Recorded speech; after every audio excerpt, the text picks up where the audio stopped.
नमस्कार साथियों, स्वागत है आप सबका हमारे वीडियो कंटेंट में। कोई औपचारिकता नहीं कर रहा हूँ, सीधे मुद्दे पर आ रहा हूँ।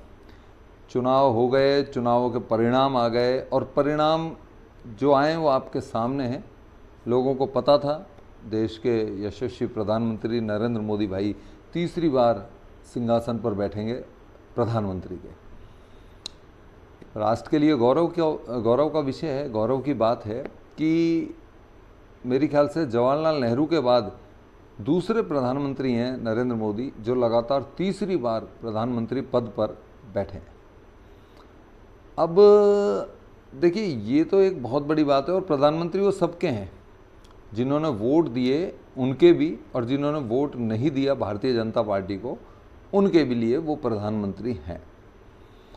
अब देखिए, यहाँ मंथन की बात यह है कि भाजपा और कांग्रेस हारी है, भाजपा जीती है। भाजपा ने राज किया है और भाजपा नए 5 साल राज करेगी।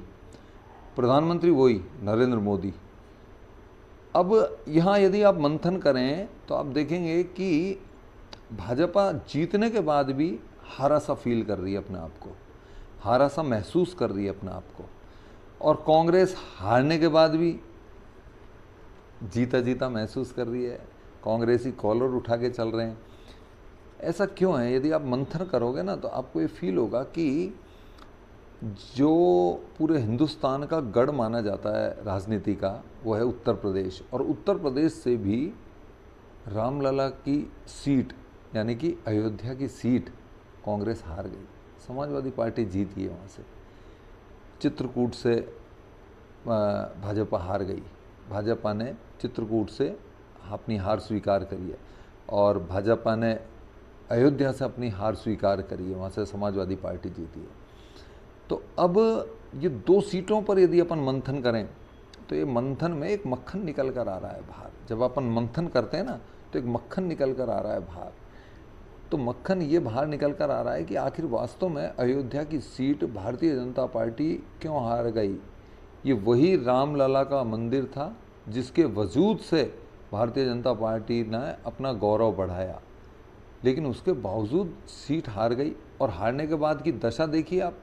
भारतीय जनता पार्टी के कार्यकर्ता और भारतीय जनता पार्टी के पदाधिकारी अपने फेसबुक और सोशल मीडिया पर लिख रहे हैं कि अयोध्या जाओ, घर से ही प्रसाद लेकर जाओ, अयोध्या वाले चोर हैं, अयोध्या वालों ने पहले भी भगवान राम को नहीं बख्शा तो ये मोदी जी को क्या बख्शेंगे, अयोध्या वाले तो राम को ही नहीं समझे। ये वही लोग हैं जो अभी कुछ दिनों पहले तक जब अयोध्या को सजाया जा रहा था तो कह रहे थे कि अयोध्या के लोग जो हैं वो इसके साक्षी हैं कि रामलला आ रहे हैं, वो धन्य हैं, वो बड़ भागी हैं, वो उनके पूर्व जन्म के अच्छे कर्म हैं, उनने कोई पुण्य किए हैं जो अयोध्या जैसी धरती पर उन्होंने जन्म लिया है। एक ही मिनट में अयोध्या की सीट हारी और इन्होंने अपना वक्तव्य बदला। अब ये कह रहे हैं वहाँ जाओ तो उनसे सामान मत खरीदना, वो दोगले हैं, वो राम के नहीं हुए, वो हमारे क्या होंगे, उन्होंने सीट हरवा दी, मोदी जी को हरवा दिया। मेरा मानना है कि वहाँ सीट हारने के पीछे रीज़न बहुत सारे हैं। देखिए, एक तो वहाँ बाहर का आदमी आया, रामलला के दर्शन किए, आवा हवा देखी, मंदिर देखा, भव्यता देखी और मोदी जी के लिए यूँ कहा कि यार ग्रेट मोदी जी, मज़ा आ गया, आपने क्या किया यार।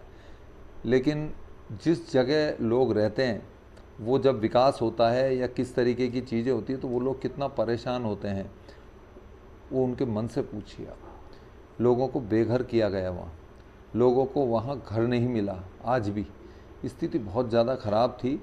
एक रास्ता दिखाया गया था कि भाई भारतीय जनता पार्टी इस नाते से एक बूम बनाकर जीत सकती है। जीत भी लिया, कोई बहुत बड़ी बात नहीं है, लेकिन जो अयोध्या के लोग हैं वो बहुत परेशान हुए, उनको बहुत सारी जगह परेशानी आई। उनका सुनने वाला कोई नहीं था, कोई नहीं सुनने वाला था, क्योंकि वहाँ राम का काम हो रहा था।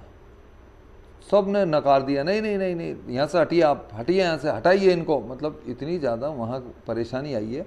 हमने व्यक्तिगत लोगों से भी बात की वहाँ, तो लोगों ने कहा कि यार हम इतने परेशान रहे हैं, इतने परेशान रहे हैं। ठीक है, रामलला का मंदिर बना है, सबके लिए गौरव की बात है, लेकिन राम ने ये तो कभी नहीं चाहा कि किसी को परेशान करके और आप उनको पर्यटन का एक बड़ा हब बना दीजिए।